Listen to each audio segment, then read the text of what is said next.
Greetings, everyone, and welcome to a conversation about the Juneteenth celebration.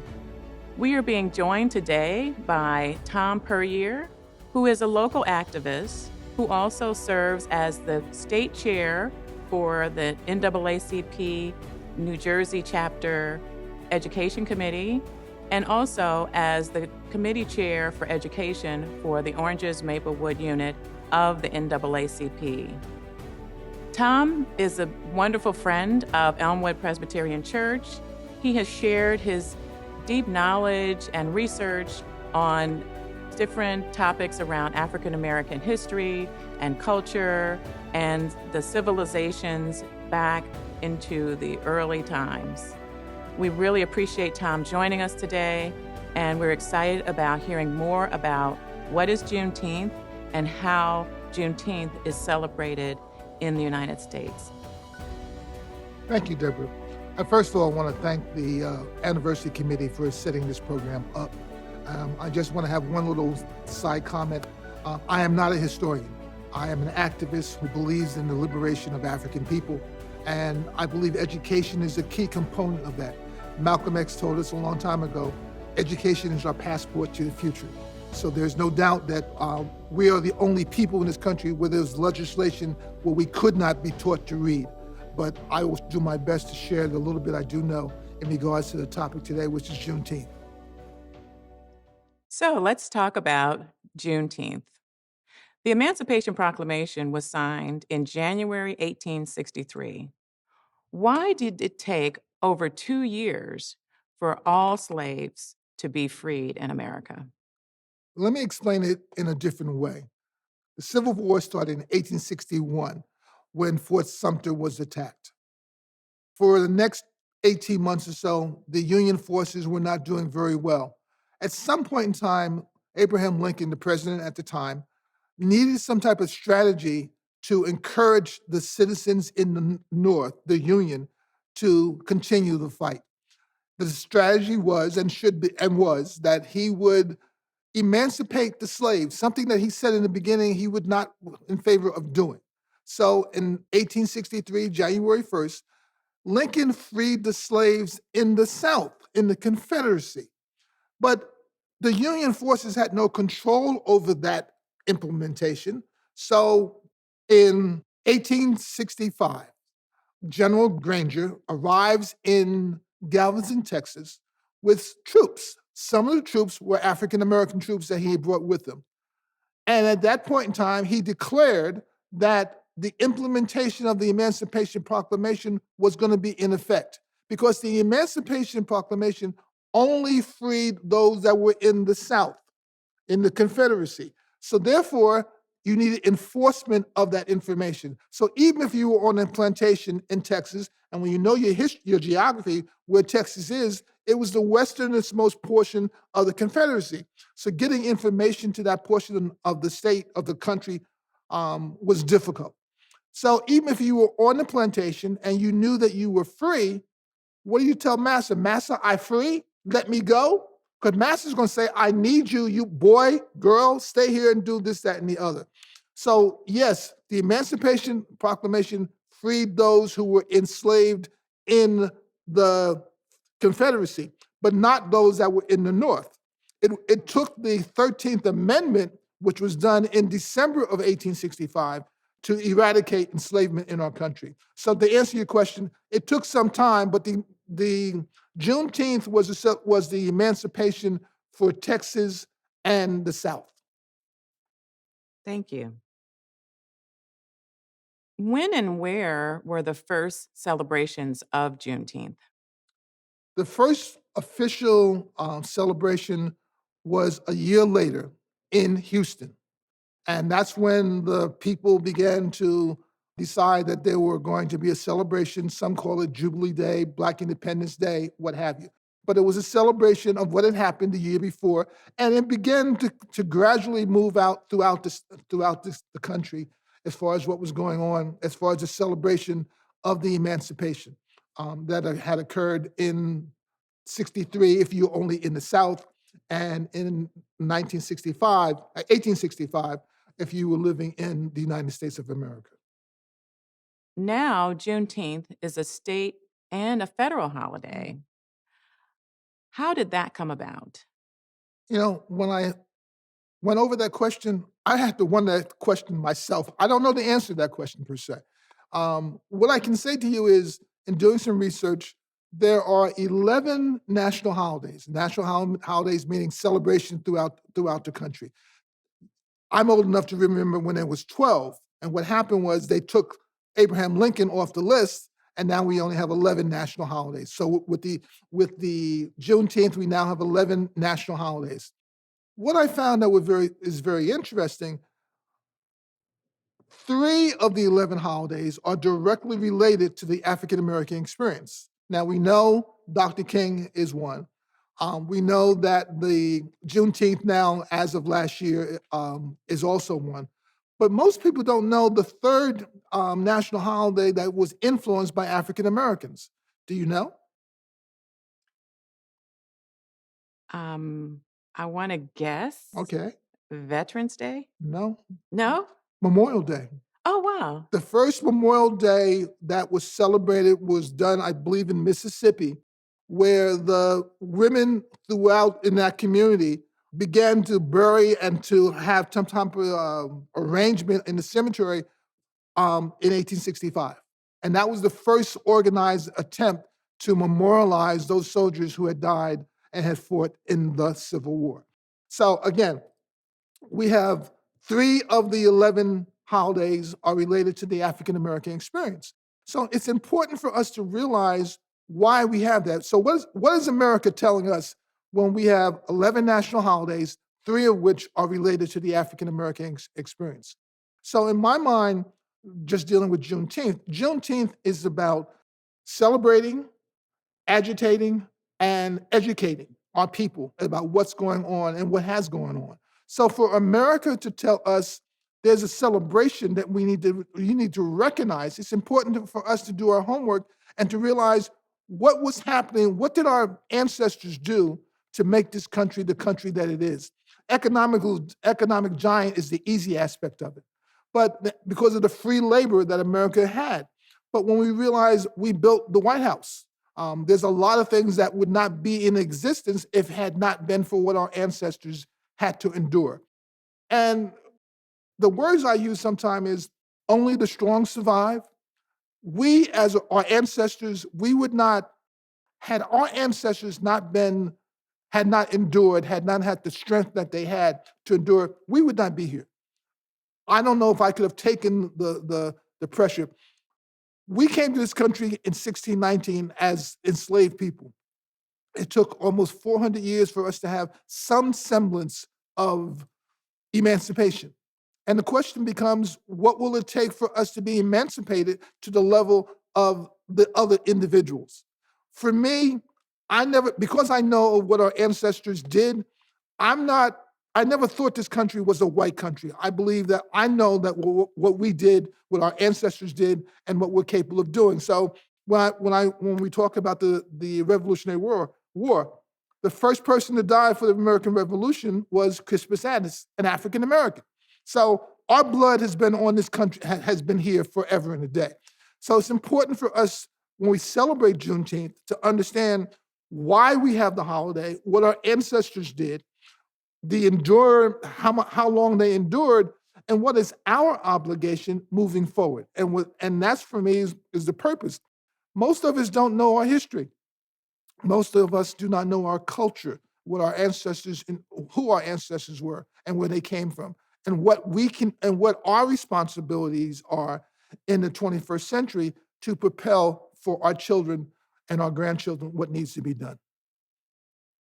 So Juneteenth is it's a celebration of not only emancipation, but also of resilience. Absolutely. Of we are still here and we are still standing. So what are some ways that you would suggest that we as families, as individuals, as communities celebrate this resilience, celebrate liberation, emancipation, and the struggle that goes forward from here? One of the things I find, we don't do our homework. We don't know. And when we don't know, we're misled by information about other things. So it's important for us to know who we are, to know who our ancestors were, and to know what lies ahead of us. Let me just give you an example of a concern I have. And I promise not to get into too much trouble. The incident in Texas where some crazy person, some mental person, deranged, killed a large number of students in a classroom. When I first heard about it and I learned that the police officers waited outside of the classroom for 78 minutes before they went into that classroom and to stop the perpetrator. My mind said to me, question came to my mind, if they were 20 white students in that classroom, would the officers had waited for over an hour before they went into that classroom? We're living in a country right now where racism is alive and well. And we don't, and if we don't push back on that racism, that insensitivity, we're going to be in trouble. And what I'm concerned about is we don't know our homework, so therefore we don't do our homework. We don't know about, so in order to do your homework, we have to know about the future, and we have to plan for the future. And we're not doing that. And that's my concern. With the hearings going on right now on January 6th, it is very, very interesting what someone tried to do to take this country. And that's frightening for me. So we need to know our civics, we need to vote, we need to register, we need to participate. We need to do all the things that we can possibly do to make sure that this country stays in the direction that it does. We don't have an option of saying it's not applicable to me. We have an obligation to be protective of our children, to help our children, and to move forward so that we can do whatever we need to do to help move this country in the direction that it needs to move. Absolutely. Now, what are some potential resources that we might look to get some of this information so that we can educate ourselves and also educate families, our children, and our communities? Well, as you said earlier, I do some presentations, so I do have my own library that I can go to. There's the public library, but with the internet, all you got to do is to push a few buttons and you get the answers and the questions. Not that everything on the internet is absolutely correct. Right. So you may have to do some digging to make sure that the verification that the information is accurate. But there is the internet. I've never been to the internet asking a question where I could not find an answer. And so therefore, that's important for me to be able to say, here's my resources, here's the internet. How do I integrate them into a source where I can come and say, this is some information that you need to check out and go from there. And this is the research that is necessary for us. Too many of us just do not understand or know who we are, what was done, what was achieved by the African American community in order for us to get here. At my age, I see the possibilities. I personally have experienced very little overt racism. I've seen it, I've been around it, but very little impact directly. But the question becomes, when I look at our school systems and I realize what's going on. Earlier, we were talking about the health disparities as far as African Americans and Europeans. Again, these are some things that we need to know, that social economic status has nothing to do with the lack of health care that we have in our community. We just don't do what we're supposed to do. Some of us believe because we have a PhD behind our name or a JD behind our name, that exempts us from what's going on. And I say, that ain't the case. So, one of your roles, Tom, is as a commissioner on the Amistad Mhm. Commission. Tell us a little bit about what Amistad is about in New Jersey and how Amistad and what are requirements for schools might also be a way for our students to get more information about emancipation, Juneteenth, as well as the history of African American people here in the United States. The Amistad Commission is a body that has been around for over 20 years. The purpose is to encourage mandate that school districts, so we have over 600 school districts, as you know, to incorporate K through 12, September through June, the incorporation of the African American historical experience in their curriculum. It has not been as effective as it should be, because one, it's a local matter, and the local school districts, if there has been resistance, have not achieved what needs to be done. So for parents in local school districts, we are encouraging, we being the NAACP and also the commission, is to reach out to local school districts to inquire if Amistad is being taught within their school district. And if it is not being taught, the question becomes, why is it not being taught? There also needs to be an attempt to look at the curriculum to see specifically what the curriculum in social studies is from K through 12.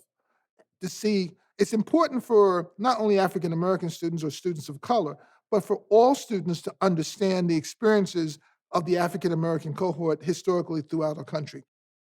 The significance of what African Americans have achieved and have done in this country is probably minimized because we do not know. We're close to West Orange. Thomas Edison and West Orange are synonymous. Lewis Latimer embellished upon his light bulb in order to make it more effective. We might know about Thomas Edison, but few of us know about Lewis Latimer. So it's important for us. It's important for us to be expanding our knowledge so that we know, not only African Americans, but all of us know what the contributions have been during the African American experiences in this country. And see, my purpose, one of my interests is going back to the African continent in order where civilization began, in order for us to have a greater understanding of what historically has been achieved by Africans throughout the civilizations of mankind. Food has always been Mm. a centerpiece of our celebrations as African Americans. Are there different dishes that we should be looking to include as we are celebrating Juneteenth this year? Deborah, there's no doubt about that. Whenever Black folks get together, food is going to be a major component. Somebody has the best potato salad. There's going to be dishes that are germane to particular family members. One of the things in regards to Juneteenth is RED, which talks about mentally is trying to develop the idea of what our ancestors endured. So watermelon, red velvet cakes. There's no doubt since the first celebration was in Houston, barbecuing is big. So again, depending upon your diet habits, what have you, there is going to be barbecue, there's going to be watermelon, there's going to be different salads. And again, it's a celebration. It's designed for us to remember what happened. And then for the other question, the next move becomes, how do we go and where do we go from here? Thank you. So no Walmart ice cream, Juneteenth ice cream. No Walmart ice cream. But when you remember, I'm old. I'll make the I statement. I'm old enough to remember the ice cream maker where you use. Oh yes, at the cookout. Yes, at the cookout. yes. Somebody always had the, and see, everybody would take turns churning. Absolutely. So I remember. See, I was one of the turners, what have you, as a little boy, trying to make the ice cream. In fact, I still make ice cream. So, Tom, I want to thank you for sharing with us all of your knowledge and your experience and expertise in the African American historical experience. This has been a wonderful conversation. I hope that it is informative for our listeners and to our viewers. And I want to also thank the Elmwood Anniversary Committee for hosting this conversation so that we could become a much more informed community as we move forward. Deborah, thank you very much. I don't think my experiences are unique. I only think that I spend more time gathering and reading because I want to know.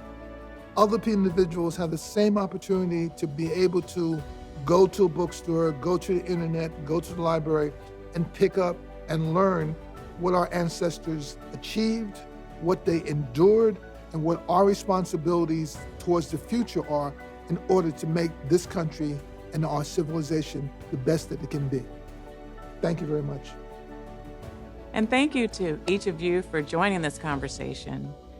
Let us now celebrate Juneteenth, but also let us remember what we have brought to this country, all of our contributions, and what we will bring into the future. Thank you, everyone.